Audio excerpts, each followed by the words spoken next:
Euh,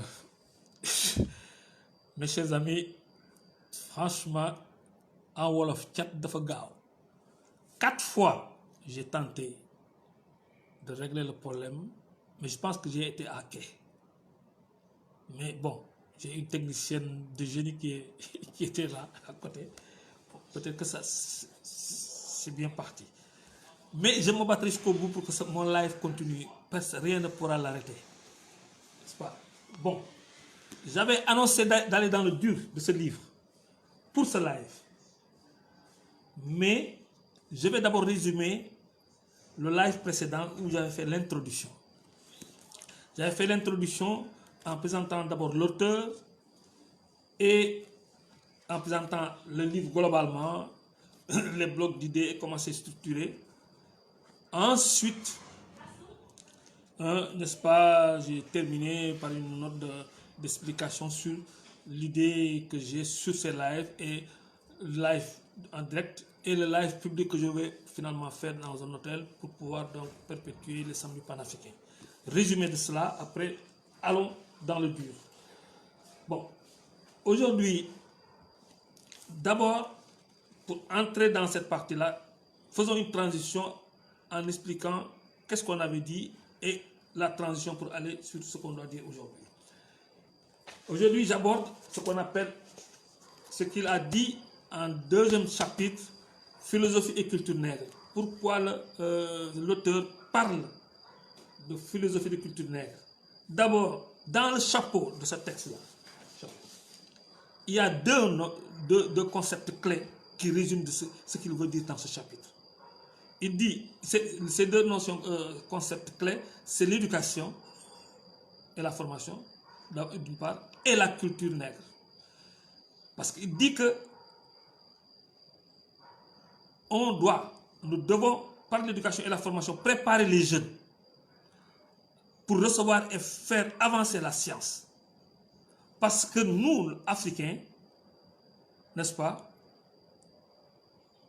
nous avons le devoir de faire migrer la science en Afrique, parce que la science migre.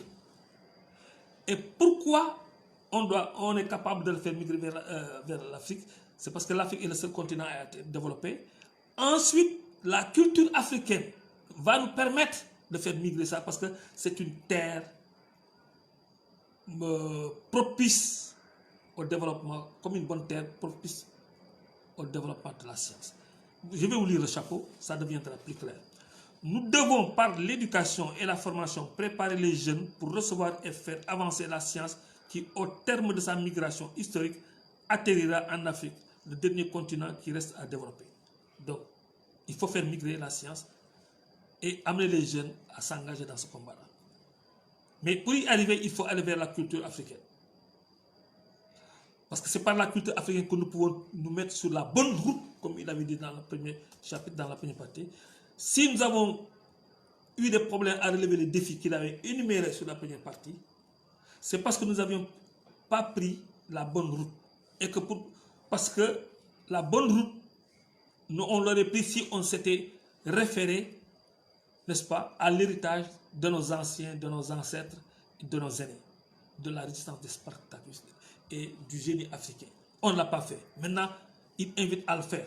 Et il dit pourquoi c'est possible en nous expliquant la philosophie et la culture africaine. Sur le premier chapitre, il parle de l'univers nègre, dont il va essayer de donner les caractéristiques. Pour lui, le noir, à partir de sa cosmogonie, a conscience qu'il y a des êtres invisibles et des êtres visibles. Il y a des réalités matérielles et immatérielles. Et que tout cela est animé par de l'énergie. L'énergie microphysique, l'énergie cosmique. Voilà. Et c'est ça qui lui permet de dire, comme caractéristique majeure, que l'ontologie, notre manière d'être, nous, à partir de notre culture, nous les Noirs, cette ontologie est caractérisée par ce qu'il appelle la physicité. Ça a un rapport avec la physique. Comme il l'a dit dans le chapeau, la culture nègre est une bonne terre au développement de la physique, Parce que notre ontologie hein, a pour caractéristique la physicité. Lui, il explique même par son expérience, il dit que la physique était tellement facile, il ne faisait pas d'effort. Parce que dans notre archétype qui garde encore les traces mémorielles, enfin, les traces de l'expérience de notre origine civilisationnelle, mais qui est refoulée dans notre imaginaire, ça alimente notre imaginaire et notre créativité. Et sans qu'on le sache, c'est quelque chose qui est en nous et qu'on peut le réveiller. Voilà donc, il dit que pour moi, l'originalité de notre ontologie, il le dit à la page 58, c'est sa physicité fondamentale. Il explique, je crois que la pensée nègre ignore totalement la notion d'un esprit immatériel. Pour le nègre, l'univers est peuplé d'êtres nombreux et divers, mais pas nécessairement visibles pour lui-même. Il y a cependant des manifestations de leur présence que seul l'initié peut déceler, n'est-ce pas? Là, on trouve les éléments de tout ce que Cheikh Anta Diop a développé dans la nation et culture, dans l'unité culturelle africaine. Donc, il donne un exemple dans son ethnie Wolof, lui, l'auteur, le président Abdoulaye Wade, le professeur Abdoulaye Wade. On considère par exemple qu'un animal, le cheval par exemple, peut voir ou sentir un de ces êtres que l'homme ne voit pas. Alors, et pourtant, il dit, tous ces êtres-là, tout en évoluant dans des mondes différents, vivent dans le même univers, se frôlent et se croisent avec nous. Dans les religions révélées, on trouve ces éléments-là, par exemple les djinns, hein, les esprits des ancêtres et tout cela. Alors, pour lui, il structure, n'est-ce pas, ces connaissances, ces éléments immatériels et qui sont dans la cosmogonie africaine. Il dit les êtres sont hiérarchisés jusqu'à l'être suprême dans la cosmogonie africaine, qui parfois est confondu avec l'ancêtre sans jamais être une simple abstraction. Il dit que ce sont des énergies vivantes, des forces qui sont soumises au principe de l'interaction et qui, comme les forces en physique et en mécanique, peuvent s'additionner, se détruire, se neutraliser. Et là, pour se faire comprendre même des Européens, il cite un occidental, le père Tempel, qui est arrivé à la même conclusion que lui quand il a fait l'étude, n'est-ce pas, de la philosophie bantou pour trouver, n'est-ce pas, les mêmes données que lui. Alors il permet de vérifier aussi ça dans la musique nègre. Il dit que la force de la musique nègre, parce que la musique, c'est des éléments immatériels ondulatoires, mais qui sont identifiables par le son, n'est-ce pas? Il dit que la force de la musique nègre vient de ce qu'elle est en harmonie avec les vibrations fondamentales de l'univers et de l'être. La musique. Il en est de même de la structure et de l'art africain.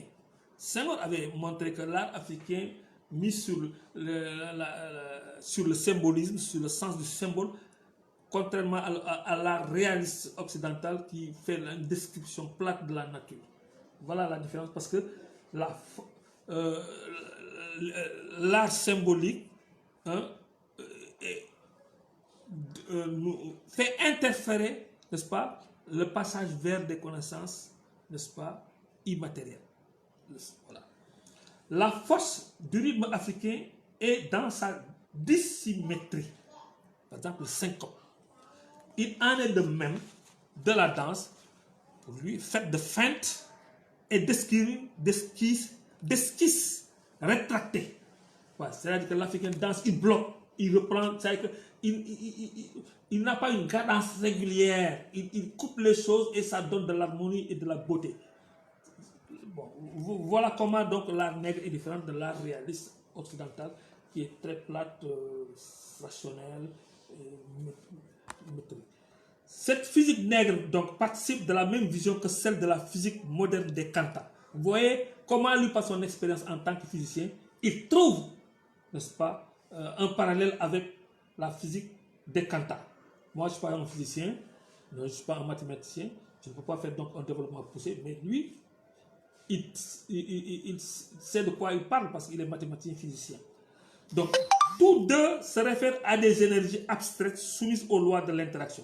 Du reste, l'attitude nègre est parfaitement en harmonie avec la microphysique, née récemment, qui montre l'existence de phénomènes jusqu'ici inexpliqués, mais qui relèvent de micro-vibrations.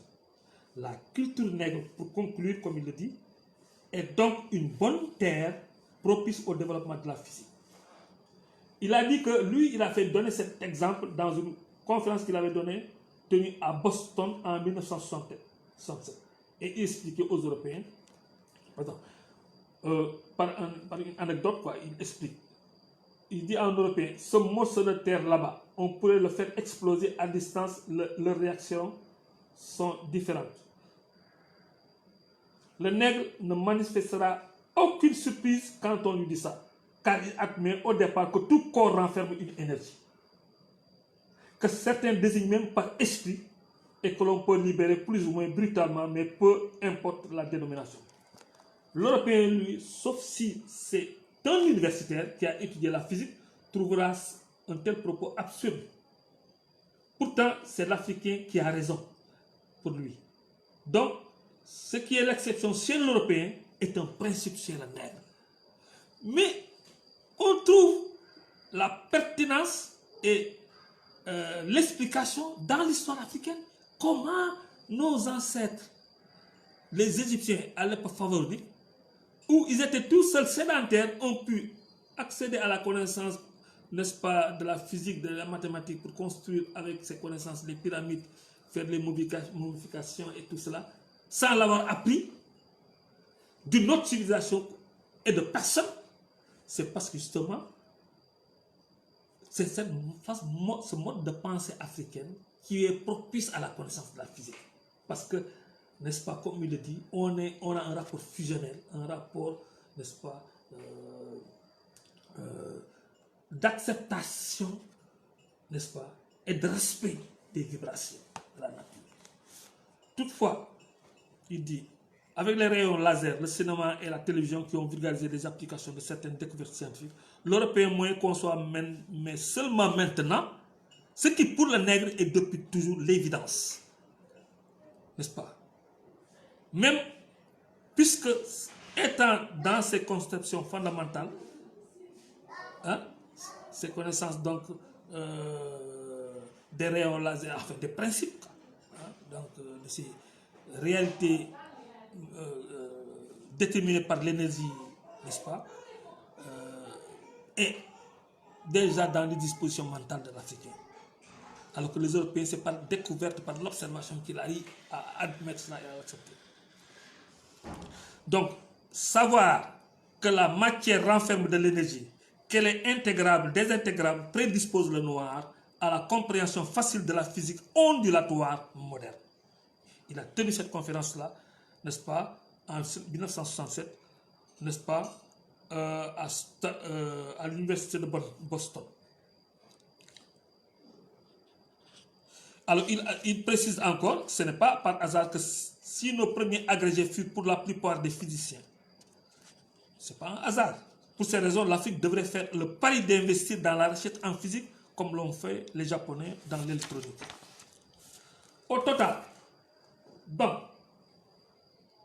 il dit, la vision de l'homme africain de l'univers est originale dans la mesure où elle n'est ni idéaliste ni matérialiste. L'être a pour support la matière et la matière pour support l'énergie, mais il est en même temps principe et non esprit. Entre les deux, il y a le mécanisme qui les lie, c'est la physicité. C'est pourquoi notre ontologie est caractérisée par la physicité.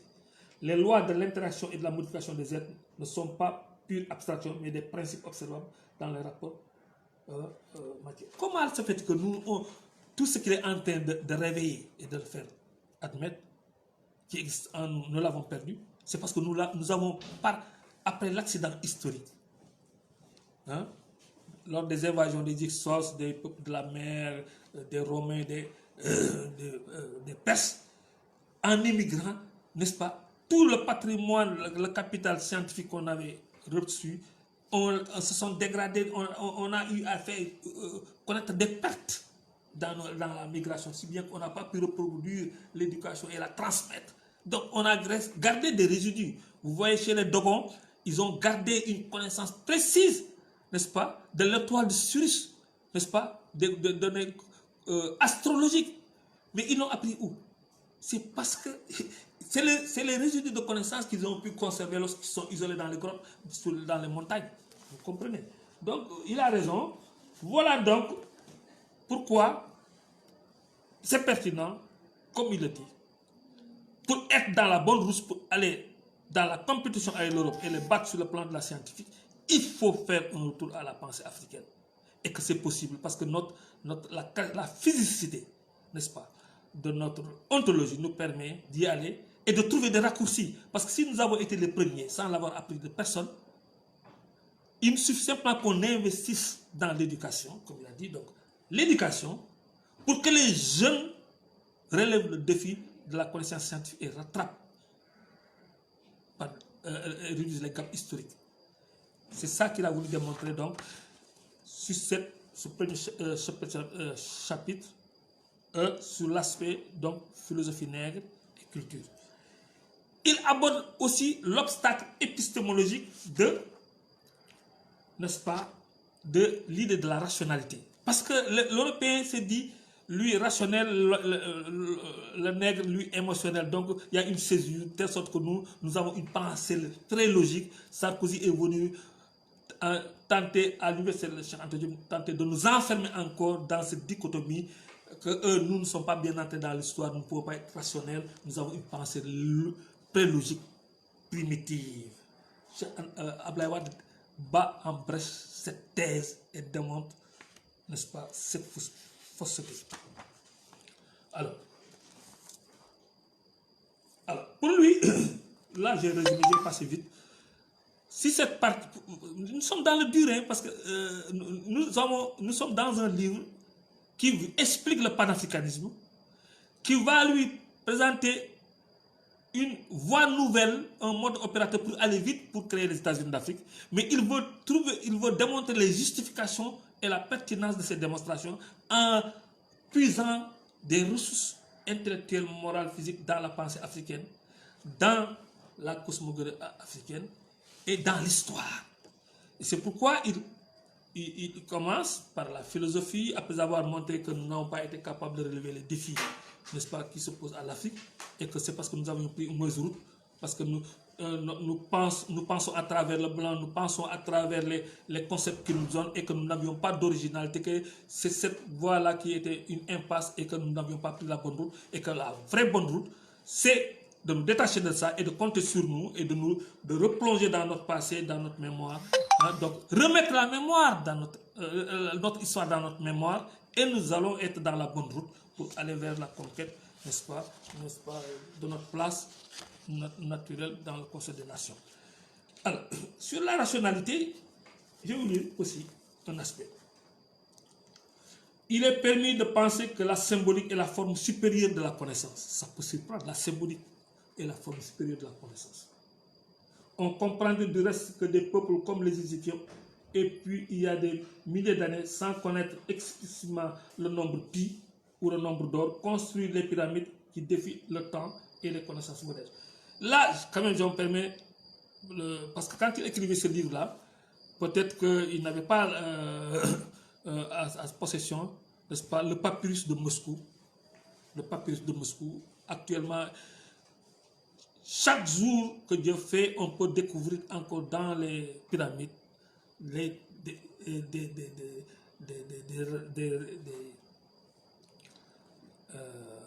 informations sur les connaissances de ces gens qui avaient bâti, n'est-ce pas, les pyramides. N'est-ce pas? Ils connaissaient le nombre d'or et pi. Dans le papyrus, ils ont fait des démonstrations qui prouvent qu'ils connaissaient le nombre d'or et pi. N'est-ce pas? Le papyrus de Moscou. Hein? Mais il dit on comprendrait mieux que les peuples comme les Dogons du Mali possèdent aujourd'hui encore les connaissances cosmographiques conformes aux données de l'astronomie moderne. Pour en venir au domaine plus concret, qu'est celui de l'organisation sociale, on peut constater qu'ici en Occident, ici encore, l'Occident a élaboré unilatéralement des principes pour considérer que tout ce qui s'en écarte ne relève pas de la rationalité. Il nous prive donc, tant que nous ne pensons pas comme eux, que nous ne sommes pas rationnels, Donc, nous voudrions montrer par exemple la fausseté de cette position de l'Occident. Il dit, la société africaine, parce que dans l'organisation sociale, ils n'ont pas compris l'organisation sociale. Parce qu'à l'époque, c'était des ethnologues qui venaient nous étudier comme des primitifs. Et nous ne voyaient pas que nous étions porteurs d'une civilisation et avaient fait la preuve que nous avions de grandes organisations. Les empires du Mali, si même on ne connaissait pas l'organisation ancienne à l'époque de l'Égypte pharaonique, mais ils ont usé les empires du Ghana qui font l'étendue de toute l'Europe occidentale et qui étaient dirigés par les Cissé de Ouagadougou. Mais il dit que la société africaine est divisée en plusieurs catégories sociales ou castes, dont chacune est affectée à une activité économique spécifique. En dépit des rapprochements possibles, nos castes n'ont rien à voir avec celles de l'Inde. Sociologiquement, en Inde, l'individu appartient à une caste par sa naissance et les castes sont séparées, cloisonnées. La séparation est représentée par des interdits et des tabous dont la violation, pense-t-on, est immanquablement sanctionnée. Par exemple, un malheur arrive au délinquant ou à sa descendance pour le punir d'une violation de tabou. Ça, c'est en Inde. Mais par contre, en Afrique, les castes représentent uniquement des appartenances à une profession.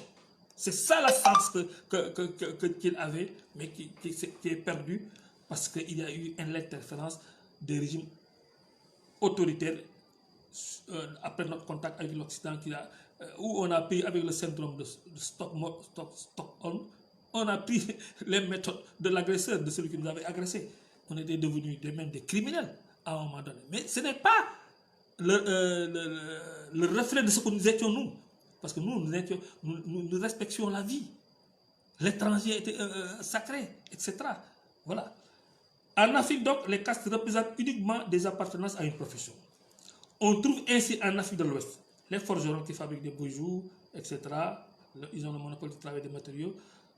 Les tissans à qui est dévolu le tissage, le boisselier qui travaille le bois, le griot, le musicien, historiographe, le cordonnier qui ont le monopole du travail. Alors, cette division pour lui, cette division du travail entraîne à long terme l'accumulation de l'expérience et la compétence. Si on l'avait laissé tel, mais ça allait développer ce qu'on appelle la productivité des castes, productivité du travail. Un économiste, parce que lui, il est économiste, il sait, un économiste moderne dirait qu'il accroît la productivité sociale de l'individu, de l'artisan. Nous allons même plus loin, car imaginons que dans une société, on applique les règles de l'économie moderne, mobilité, main-d'œuvre, rentabilité et recherche du profit. Dans ce cas-là, si une industrie devient plus rentable qu'une autre, en cas d'augmentation brusque de la demande, par exemple, les artisans vont aller dans ce secteur. Ils enregistreraient donc une pénurie de produits dans le secteur qu'ils auraient abandonné. Pour éviter ces fluctuations et assurer une permanence, l'existence de produits utiles à la société, celle-ci a mis des cloisons étanches et fait obstacle à la mobilité de ressources humaines. Il apparaît ainsi que la société africaine est une société de l'offre. Voilà comment, à partir du modèle primordial ancestral de l'organisation, n'est-ce pas, par spécialité qu'on appelle caste, on a développé une économie caractérisée par l'offre, une économie de l'offre. Là, il conceptualise. D'une étude anthroposociologique, l'anthropologie de l'économie, l'ethnographie, enfin, la philosophie, il est arrivé à la conclusion, par ses recherches, que l'organisation des castes faisait que l'Afrique était une économie de l'offre. Comme le fut l'économie classique jusqu'à sa transformation radicale par la monnaie. On peut donc dire que en tant qu'économie de l'offre, elle a résolu rationnellement le problème de la production et celui de la satisfaction des besoins par une stabilisation structurelle de la production par le biais de l'appareil productif. Donc, ce qui faisait qu'en Afrique, on n'avait pas un problème. L'Afrique n'était pas sous-développée. Avec cette division du travail, spécialisation, il y a une productivité interne au niveau des castes, de telle sorte qu'il optimisait la production. D'abord, la stabilité du transfert par héritage des connaissances d'un père à un fils, ainsi de suite. Donc, cette rationalité interne n'a pas été très bien comprise par les Européens. Actuellement, la mutation de cette économie de l'offre en une économie de la demande est en train de faire parfaitement, de se faire parfaitement et de façon harmonieuse. Bon, maintenant, il y a eu des mutations. Aujourd'hui, bon, maintenant, abordons la question de controverse sur les libertés. Les Européens parlent beaucoup de liberté et ils pensent que là, ils croisent l'affaire avec les philosophes qui parlent, qui émettent l'idée que l'Africain ne connaît pas la liberté parce qu'ils ont une notion de chef et d'autorité qui exclut la liberté, n'est-ce pas? Parce que pour eux, l'autorité est incarnée par la notion de chef. Et que cela, c'est ça qui explique la généralisation des régimes d'autorité en Afrique. Ils pensent que ces régimes autoritaires, ils se portent en faux contre cette thèse-là. Vous verrez comment ça a une implication dans la conceptualisation plus loin, n'est-ce pas, du panafricanisme libéral. Parce qu'il faut que j'anticipe pour montrer, à partir de ça, vers où nous allons. Donc, ce n'est pas inutile de nous attarder sur des aspects philosophiques, d'analyse, n'est-ce pas, des concepts de base qui n'ont rien à voir peut-être avec le panafricanisme de prime abord, mais qui au fond permettent de concevoir l'idéologie et la doctrine appropriée pour le panafricanisme. C'est ça l'importance qu'il donne à cette approche qui fait qu'il passe en revue toutes ces notions-là. Alors, donc, il nous attribue une pensée illogique. Pour lui, c'est faux. Il nous attribue l'idée que nous ne sommes pas libres et que nous nous soumettons à une autorité et que l'individu n'existe pas. C'est faux. Il va dire que... Bon, je saute tout de suite. Il montre pourquoi l'Africain est un homme libre, mais la liberté dans la cosmogonie africaine n'est pas placée au-dessus du groupe, mais il interfère en dynamique avec le groupe. Liberté et groupe, et dans le groupe. C'est ça qui... En vérité, ce que l'assertion est fausse, qu'elle ignore totalement le contenu de la notion de chef de village qui n'est en fait qu'un délégué de population. L'idée à partir duquel les Européens avaient conclu que le chef du village incarne l'autorité et que l'autorité tue la liberté, il dit que non, c'est parce que vous ne savez pas que le chef du village est un délégué des populations. Il n'est pas une autorité, un délégué. Mieux, au niveau du pouvoir, l'Afrique n'a pas eu plus de potentats que les autres continents. N'est-ce pas?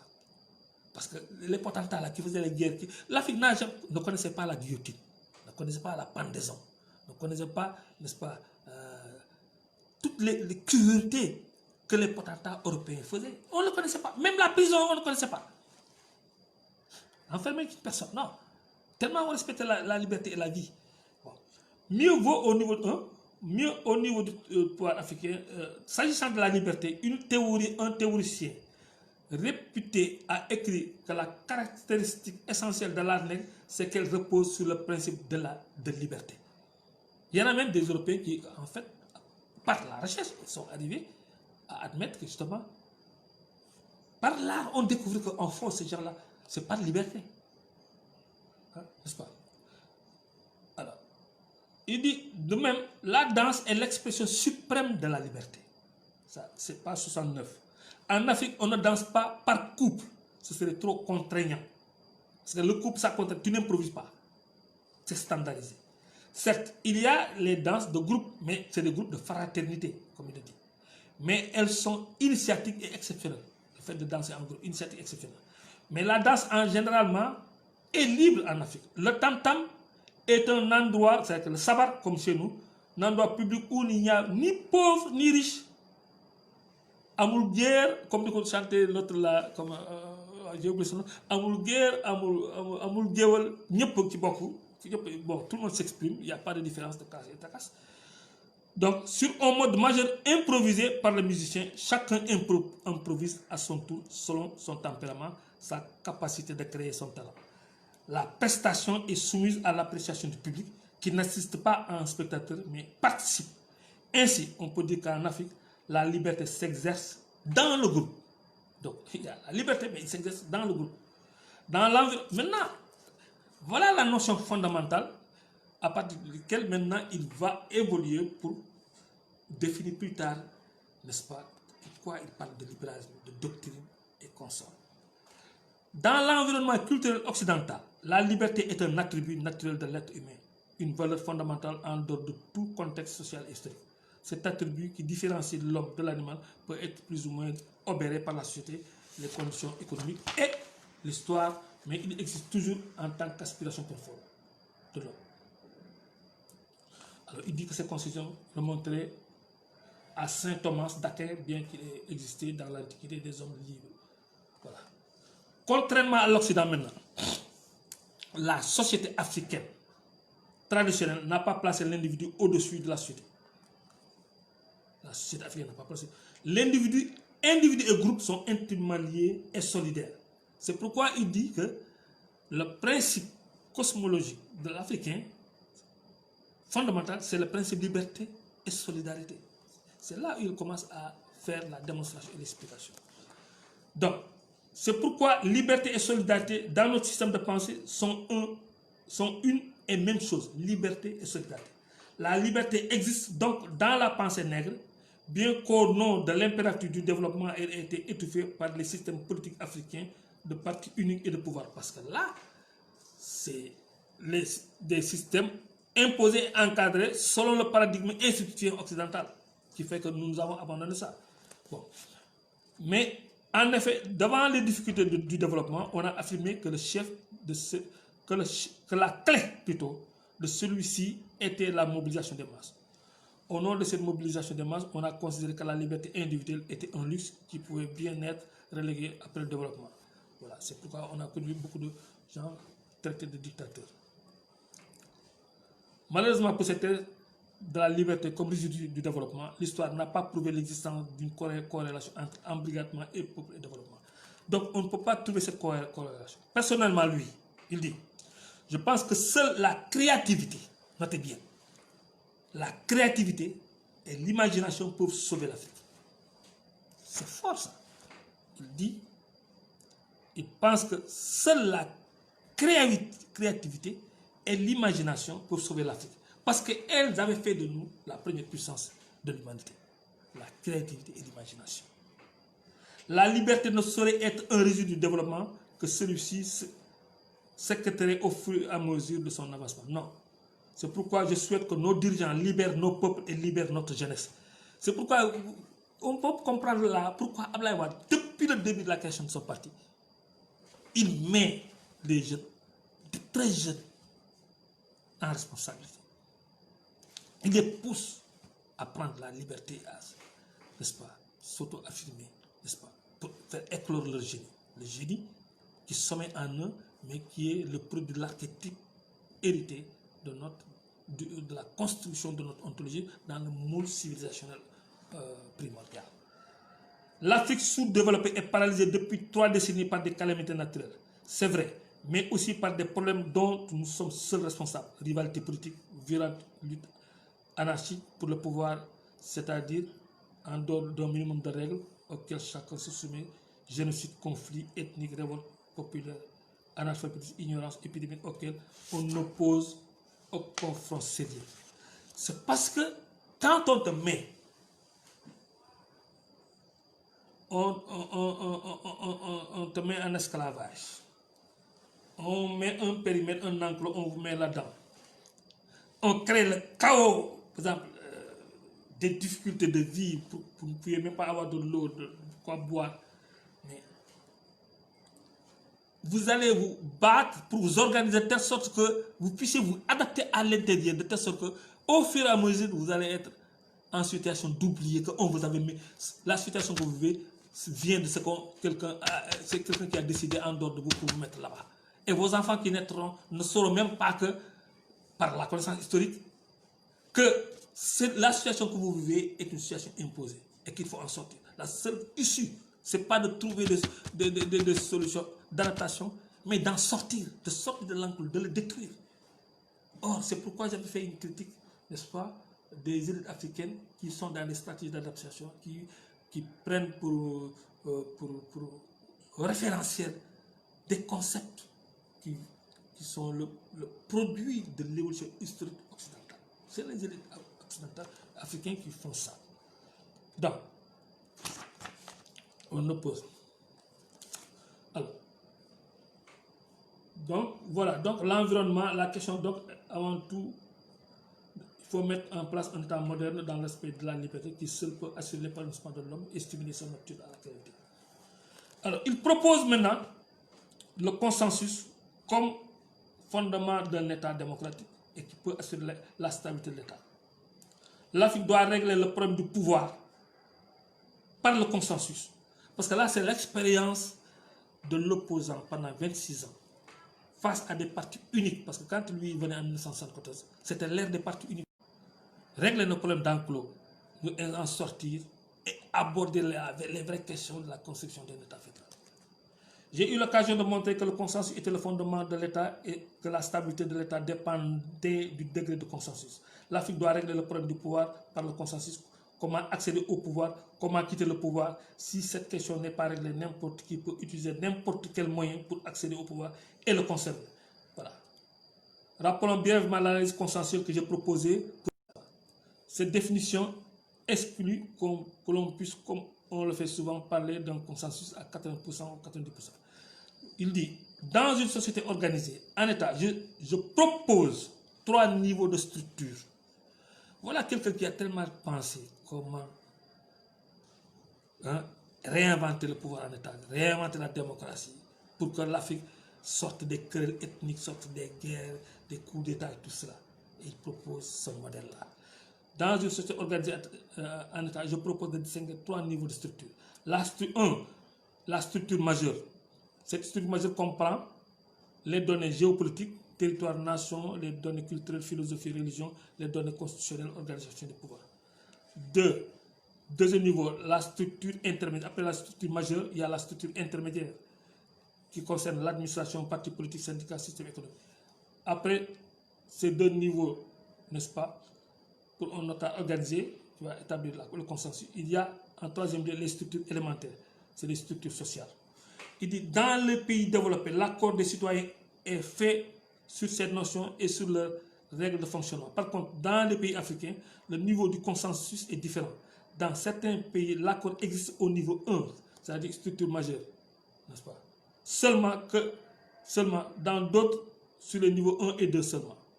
Et nulle part sur les 3 niveaux. Ensemble sur les 3 niveaux, ça n'existe pas. Dans l'étude citée précédemment, j'ai classé les États africains selon le niveau du consensus et dressé un tableau comparatif. Voilà.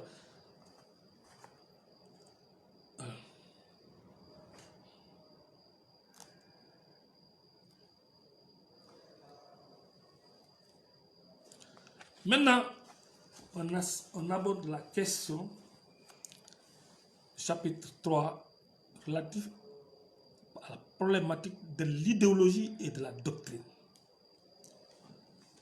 Bon, je vais enjamber, n'est-ce pas, le premier paragraphe pour sauter pour aller au deuxième paragraphe, parce que ce chapitre-là est divisé en 2 parties. L'un parle de la distinction entre idéologie et doctrine, parce qu'il considère que les idéologies et les doctrines sont le ressort de toute action et qui alimentent la pratique politique et la praxis. Et que sans idéologie, les gens, que ce soit connu ou pas, il y a à la base de toute action une idéologie ou une doctrine. Il faut donc aller au-delà des doctrines connues, aller découvrir les doctrines non déclarées et inconnues chez nous en Afrique. Quelles sont les doctrines appropriées à notre projet de construire un État fédéral? Alors, il n'est pas possible d'occulter les questions d'idéologie et de doctrine qui sont le ressort de toute action. Surtout si l'on constate que l'Africain pense généralement qu'il n'existe en Afrique ni idéologie ni doctrine susceptible de soutenir notre développement. Alors, pourquoi il se préoccupe de cela? Parce que, après les indépendances, tous les leaders vont aller emprunter des idéologies à l'étranger. Parce qu'il n'y a pas une idéologie, une doctrine définie proprement africaine. ils ne le voient pas parce qu'ils n'ont pas fait de recherche. Lui, il fait la recherche pour dire que non, on peut le trouver et lui, il puise les fondements de sa doctrine dans le mouridisme. Ça, j'anticipe et il va l'expliquer. Pour trouver que avec le mouridisme, on a une efficacité extrêmement pratique en mettant la mystique du travail au cœur de la construction d'un État fédéral. Et c'est ça qui va l'amener à définir un panafricanisme en action qui va permettre de trouver des raccourcis et des stratégies pour aller plus vite et faire de l'Afrique une puissance sur l'horizon peut-être du 21e siècle. Voilà. Il a d'abord commencé à, comme il le fait d'habitude, faire une recension sur cette question de l'état des connaissances, sur les théories sur l'idéologie. Il a passé en revue ce que Marx, Lénine, Raymond Aron, Althusser, Parson, Guez, le sociologue Raymond Boudon a résumé les confusions et les interrogations, les problèmes que ces gens ont eu pour définir même l'idéologie ou la doctrine. Voilà. Mais il en arrive jusqu'à découvrir que l'européocentrisme, c'est arc-bouté sur des notions doctrinales et d'idéologie pour l'imposer au monde, alors que ce n'est pas exportable, n'est-ce pas? Ce n'est pas transposable en Afrique et que le tentative de l'imposer, c'est de l'impérialisme et un dictat que nous devons refuser, même si on peut y prendre des alors, ce qui, là, moi, en tant que sociologue, j'ai fait ma thèse avec le paradigme de représentation sociale. Lui, il a fait aussi cas dans la connaissance, l'étude de la connaissance, n'est-ce pas? Parce qu'il pose le problème de l'épistémologie des connaissances. Comment on connaît la réalité? Par quelle base la pensée arrive à connaître une réalité, à lui donner un sens? Hein? Ça, c'est un problème, n'est-ce pas, de ce qu'on appelle d'épistémologie, n'est-ce pas? Voilà. Donc, va poser le problème de l'épistémologie de la connaissance et fait la critique des idéologies et doctrines européocentristes construites par l'histoire et environnement culturel. Histoire et environnement culturel. Voilà les deux types de repères qu'il faut garder en vue pour comprendre comment est mourée une idéologie et une doctrine. Quelle idéologie, à partir de cette problématique, il s'interroge pour savoir quelle idéologie, n'est-ce pas, il faut avoir pour l'Afrique et quelle doctrine. Avec un tel questionnement, on voit toute la cohérence de la critique épistémologique des systèmes de pensée occidentaux et il fait, n'est-ce pas, fait évoluer la recherche qui aboutit à la notion d'environnement culturel, d'où il tire les référentiels qui sont à la base de la doctrine, n'est-ce pas.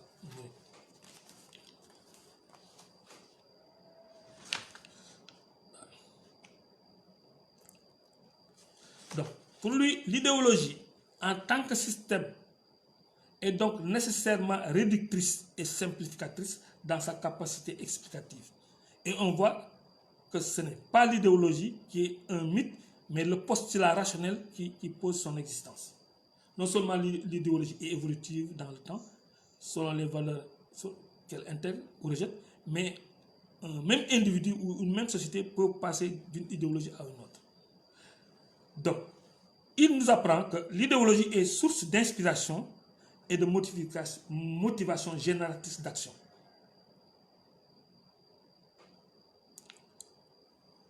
Donc, en effet, au cours de son évolution, donc, il veut expliquer comment est générée l'idéologie. Il prend par exemple le moule de l'environnement culturel pour expliquer. Il dit, en effet, au cours de son évolution, l'homme se construit un environnement culturel. Environnement culturel, n'est-ce pas, qui engrange. L'environnement culturel a pour fonction d'engranger, de classer en référence les matériaux qui sont à la base des idées et les idées elles-mêmes et les croyances. Donc, l'environnement culturel part donc des sensations, des émotions et plus généralement des réactions aux incitations du milieu, intègre des schèmes, les idées, les principes jusqu'aux croyances ultimes qui se situent aux frontières de l'univers. Le tout par une classification et une alchimie d'une extrême complexité. Donc, l'environnement culturel a une fonction classificatrice. Donc, il classe. Hein. L'environnement culturel donc, est structuré en référentiel de plusieurs ordres intégrés les uns aux autres. Il y a les référentiels philosophiques, les référentiels politiques, les référentiels juridiques, les référentiels économiques. L'environnement culturel est plus ou moins ouvert, plus ou moins dynamique, selon les référentiels dont je viens de parler, n'est-ce pas? Système, principe. Hein? Selon que les référentiels, systèmes et principes se modifient dans le temps au cours de leur interaction avec l'intérieur. Donc, l'interactionnisme, n'est-ce pas, des référentiels, n'est-ce pas, comme il avait dit dans l'explication de de notre ontologie, comment on voit que les éléments de l'existence sont en interaction et que c'est alimenté par une énergie, une force, n'est-ce pas? N'est-ce pas? Attends, ma batterie est en train de s'épuiser là.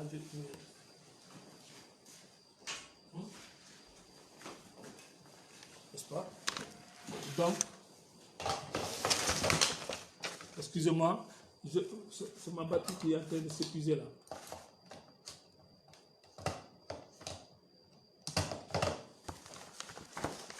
Excusez-moi, j'étais sur donc la notion d'environnement culturel. Je vais, n'est-ce pas?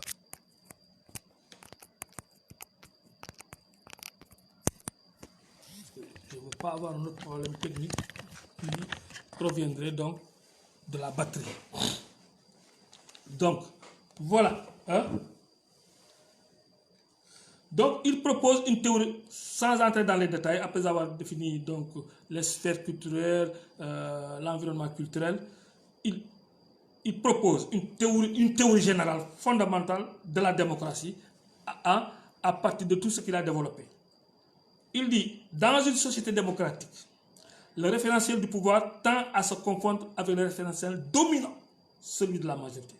S'il y a décalage dans les pays démocratiques, de démocratie occidentale, le pouvoir est mis en cause par des consultations électorales périodiques. Il y a donc ajustement, notez bien le nom ajustement dynamique, entre les référentiels du pouvoir et les référentiels dominants de la majorité. S'il y a décalage, il y a tension et risque de rupture.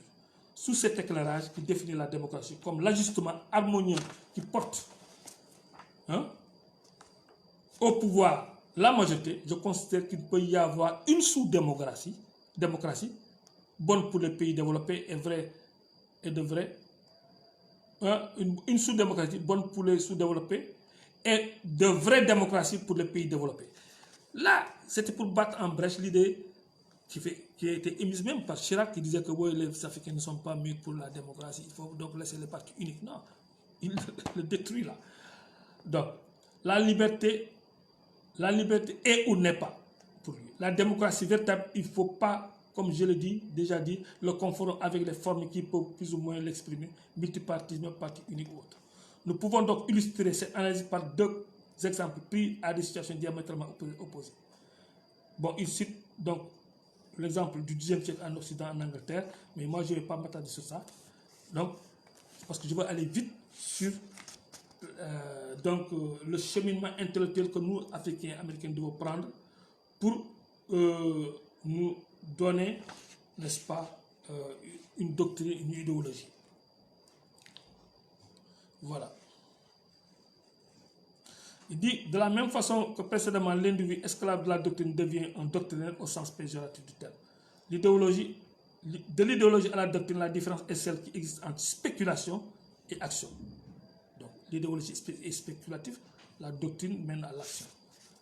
L'évolution de l'homme a été donc, à chaque époque, comme je l'ai dit, je l'ai sous-tendu par une idéologie et une doctrine dominante. Les idéologies et doctrines sont liées à l'histoire de chaque peuple, mais il y a des idéologies, il y a les idéologies et les doctrines exprimées et les idéologies et doctrines non exprimées.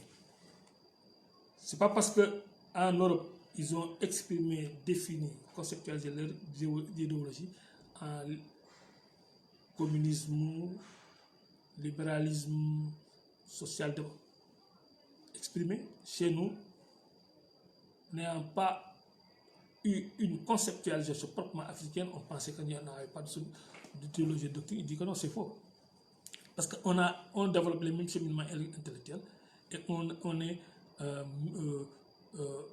pris dans le canevas, le moule de l'environnement culturel, d'une sphère culturelle, et développons des référentiels qui nous permettent de voir le monde et n'est-ce pas, de proposer, de spéculer sur ce qu'on doit faire et d'aller en action pour construire une société, construire l'économie.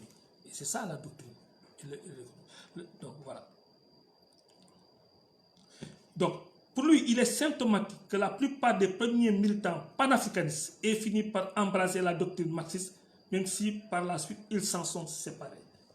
Alors, il note, là, après avoir donc clarifié la question de la doctrine et de l'idéologie, il passe en revue les référentiels des pères fondateurs, parce qu'eux aussi, ils n'étaient pas sans divergence. Ils étaient d'accord sur l'idée de l'unité politique, d'aller créer un État fédéral, mais chacun voulait y aller avec l'écrage d'une doctrine européenne tirée de l'Europe, comme le marxisme, le communisme, ou je sais pas moi, le libéralisme, tout ça.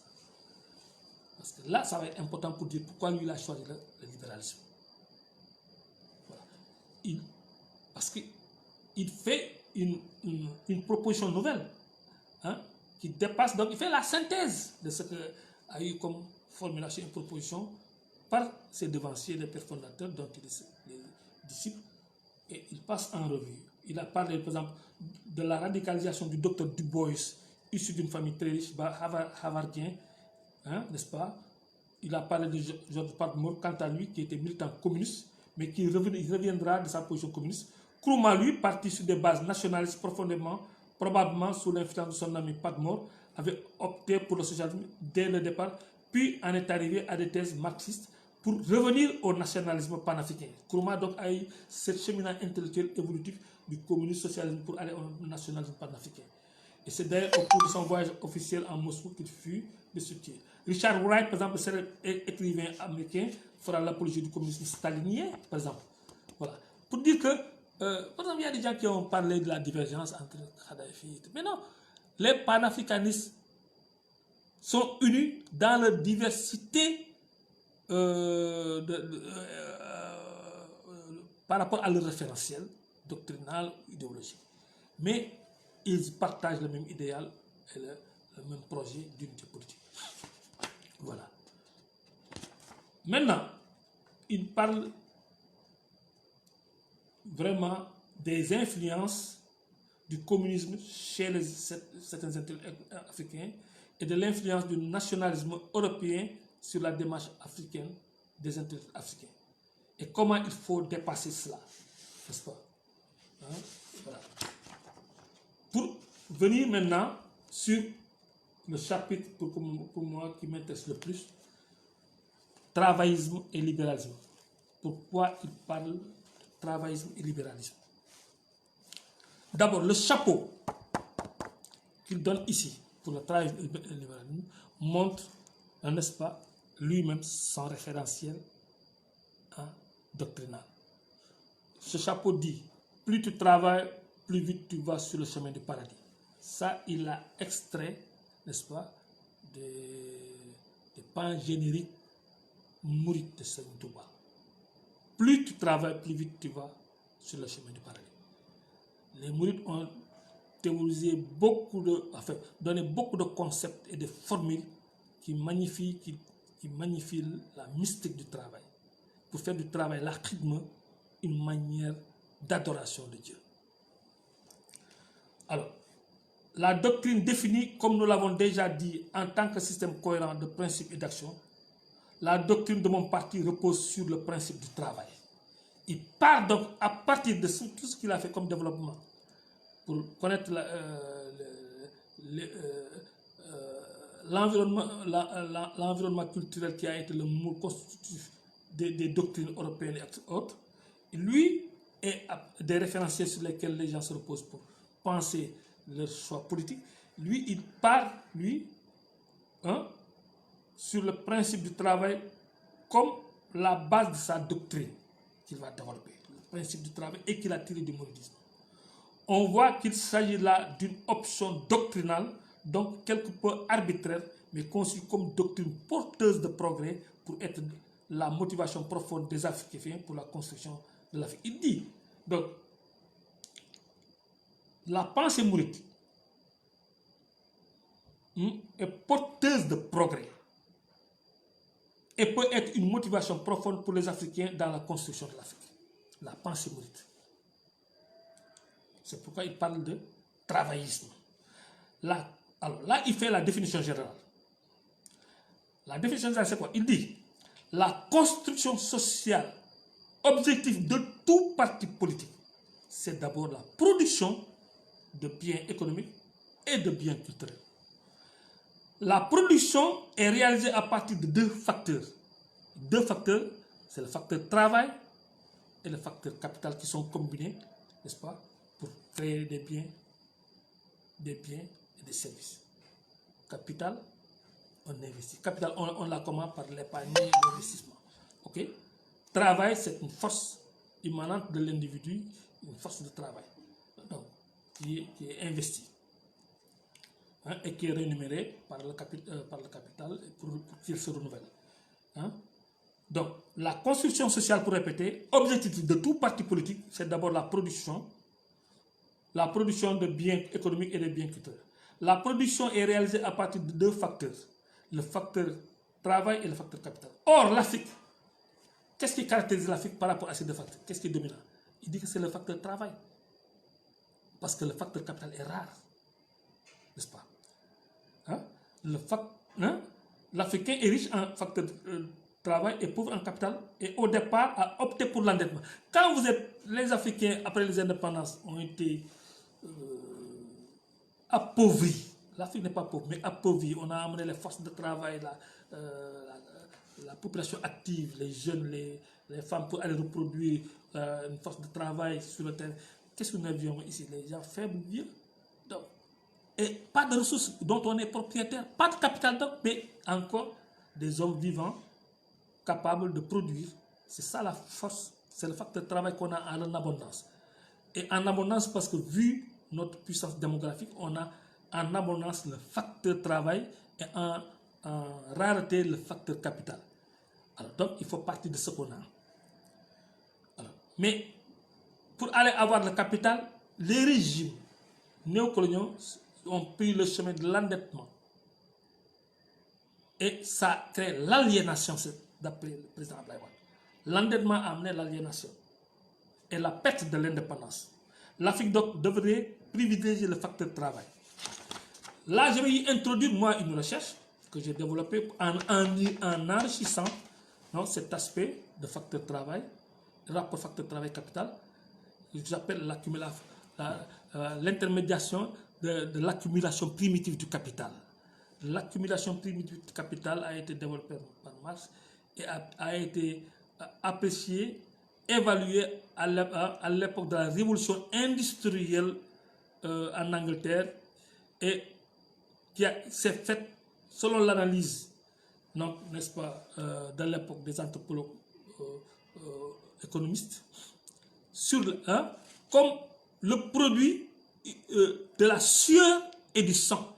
On a eu du capital à partir de l'esclavage des Noirs, à travers de la prédation, n'est-ce pas, des assassinats, des expropriations des gens faibles pour constituer un capital.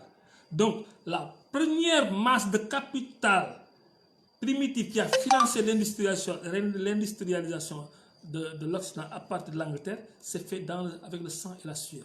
Donc, à partir des valeurs de la cosmologie occidentale qui émanent du patriarcat, qui fait qu'ils ont un rapport agressif avec la nature, un rapport agressif avec l'homme. L'homme est un bien objet, bien meuble qu'on exploite au profit d'un potentat.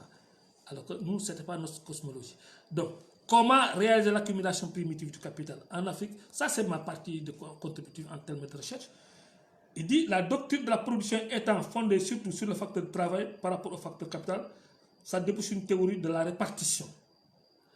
Abdoulaye Wade a développé, sans le nommer, une forme d'accumulation adaptée à notre cosmologie, à la culture mouride.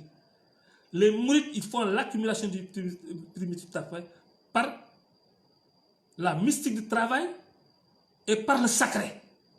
Et quand c'est le sacré, il n'y a pas le sentiment d'être exploité. On le fait de gaieté de cœur et on le fait en optimisant son investissement dans le travail. Les mourides font de l'investissement humain gratuitement pour développer des zones, n'est-ce pas? C'est le facteur travail. Hein? Et à partir de ce facteur travail, le surplus est épargné, le surplus productif épargné est transformé en capital, puisqu'il n'y a pas d'épargne. En capital réinvesti, c'est ça qui fait le moteur du développement dans les zones mourides. Donc, il dit, puisant son exemple donc, sur la pensée mouride,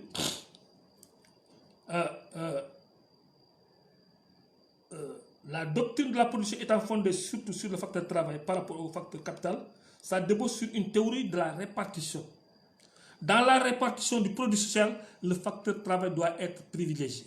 C'est encore là un aspect du travaillisme qui apparaît comme un système complet fait d'une théorie de la production et d'une théorie de la répartition. C'est la charpente de notre projet de société. Et là, il définit la charpente du projet de société du Parti démocratique sénégalais. Et maintenant, après avoir défini les fondamentaux théoriques, historiques, doctrinaux, puisés dans le mouridisme, n'est-ce pas, du travaillisme vadien, il pose la question maintenant, pourquoi il se réfère maintenant au libéralisme? Voilà ce qu'il dit. Et là aussi, j'interpelle beaucoup de gens qui sont près de lui, mais très loin de lui sur la pensée, sur sa pensée. Parce qu'Abdoulaye Wade n'isole jamais le libéralisme du panafricanisme. Au contraire, il le dit ici. Pourquoi la référence au libéralisme? Que les gens du PDS m'écoutent ici. Là, c'est un cours que je fais là. Je crois pouvoir dire aujourd'hui, dit Abdoulaye Wade, panafricanisme et libéralisme comme deux termes d'une même doctrine. Panafricanisme et libéralisme sont les éléments constitutifs d'une seule doctrine du Parti démocratique qui prend sa racine dans le mouridisme. Et non pas deux doctrines alternatives qui s'excluent l'une de l'autre. Le libéralisme n'explique pas le panafricanisme. Voilà. Voilà. Relativement au marxisme et au socialisme dit démocratique, le libéralisme auquel il dit, lui, qu'il se rattache, est la doctrine qui a le moins d'emprunt extérieur. Il dit, si on voit qu'il prend le libéralisme, au niveau des... Il ne fait pas comme ses prédécesseurs, les panafricanistes, les marxistes et tout ça, qui ont pris les doctrines chez Marx européen, qui est le produit de l'évolution historique de leur société. Il dit que relativement au marxisme, au socialisme démocrate, le libéralisme auquel lui, le libéralisme, pas le libéralisme qu'on connaît, mais le libéralisme, lui, qu'il prend, qu'on définit libéralisme social, panafricain, n'est-ce pas? Cette doctrine, il dit, le libéralisme en général est la doctrine en Europe qui a le moins d'emprunt extérieur. En effet, marxisme et socialisme démocrate ont été totalement élaborés en Europe sous d'autres contextes et l'on voit difficilement leur adaptation en Afrique. Par contre, si l'on regarde derrière le mot le libéralisme, prôné ici, on voit que le libéralisme prôné ici a des fondements authentiques, africains, identifiés dans notre pensée. À partir du principe liberté, solidarité. Il définit la base du libéralisme comme étant la doctrine qui a le moins d'emprunt extérieur et qui a beaucoup d'affinité avec la pensée africaine. Bien sûr, il est obligé d'intégrer des données modernes comme l'économie, la monnaie particulièrement. Donc, partant de fondements africains, il s'intègre dans un courant de libéralisme international qui admet la spécificité de chaque région, continent ou pays. En un mot, il se situe entre le courant marxiste et socialiste, d'une part, quasi totalement élaboré à l'extérieur, et le courant domestique du socialisme africain, d'autre part, totalement coupé de l'extérieur. De tout cela, je vais m'expliquer. Il va s'expliquer. Là, il passe en revue, pour s'expliquer, le libéralisme politique, le libéralisme, qu'est-ce qu'il entend par le libéralisme économique, le libéralisme, n'est-ce pas, le socialisme africain adapté, le socialisme Senghor, le socialisme de Oujama, qu'on appelle Oujama, n'est-ce pas, voilà. Il fait l'état des connaissances et spécifications de ces doctrines. Pour conclure, le libéralisme économique que lui, il propose n'est donc pas l'ultralibéralisme d'un Frédéric Bastiat, qui, somme toute, a été isolé dans le courant de la pensée libérale. Il n'est pas très différent, sauf pour le rôle accentué de l'État dans l'intervention.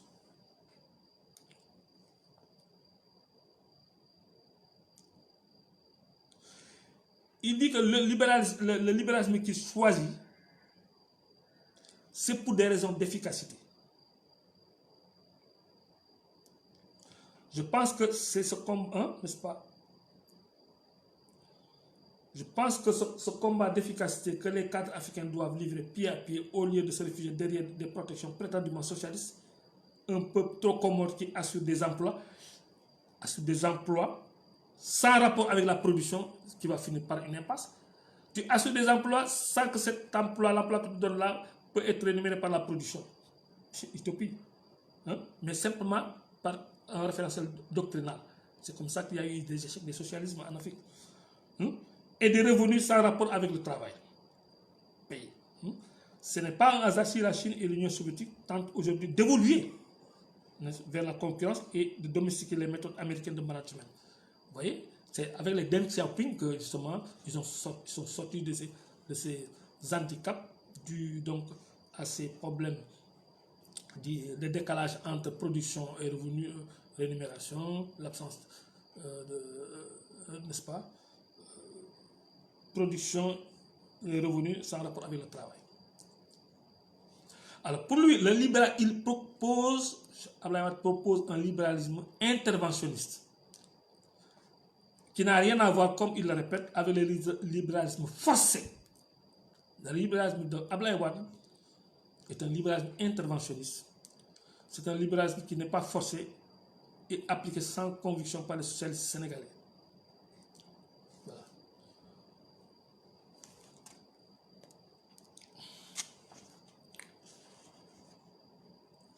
Alors, il dit donc, dans ses conclusions, et pour encore, je m'adresse aux gens qui sont les défenseurs du libéralisme wadien, écoutez ce qu'il dit ici. Au-delà, le libéralisme est la seule doctrine suffisamment libérale pour permettre à ses adversaires les plus déterminés d'exister et de se développer, même ceux dont le programme prévoit la disparition de toutes les autres formations s'ils étaient au pouvoir. Alors, il dit, pour conclure, si l'Afrique, pour ne pas être isolée, donc quand il y a ainsi, c'est conditionné, c'est conditionnel. Si l'Afrique, pour ne pas être isolée, doit s'inscrire dans un courant mondial, il y a des courants, les gens vont emprunter. Mais nous, si nous voulons nous inscrire dans les courants pour pouvoir nous adapter dans la concurrence, il dit, je ne connais pas de doctrine plus fondamentalement conforme à notre système de pensée, plus porteuse d'action pour un autodéveloppement harmonieux, je l'ai dit dans mon livre, premier livre, plus capable de promouvoir l'indispensable unité économique et politique et plus adapté au contexte international pour nous assurer des performances dans la course à la croissance et au développement. Bref, il conclut avec ce concept. Je propose donc un panafricanisme libéral. Donc le libéralisme est un appendice du panafricanisme. Il est puisé dans le panafricanisme. C'est le panafricanisme vadien qui génère le libéralisme vadien. Et que les deux vont ensemble. On ne peut pas tenir l'un en dehors de l'autre. Il propose donc un panafricanisme libéral. Il faut que donc les gens qui parlent du panafricanisme vadien, qu'ils parlent beaucoup plus du panafricanisme, qui parlent du libéralisme vadien, qu'ils parlent beaucoup plus du panafricanisme pour pouvoir mieux comprendre de quel libéralisme il tient et comment le prendre en charge pour faire la construction sociale africaine. Le prochain chapitre, nous allons aller dans la deuxième partie dure qui va maintenant, après avoir défini les aspects de doctrine, comment puiser dans la pensée négro-africaine les ressources morales et spirituelles, comment maintenant proposer un mode opérateur pour construire les États-Unis d'Afrique. Parce que si aujourd'hui on crée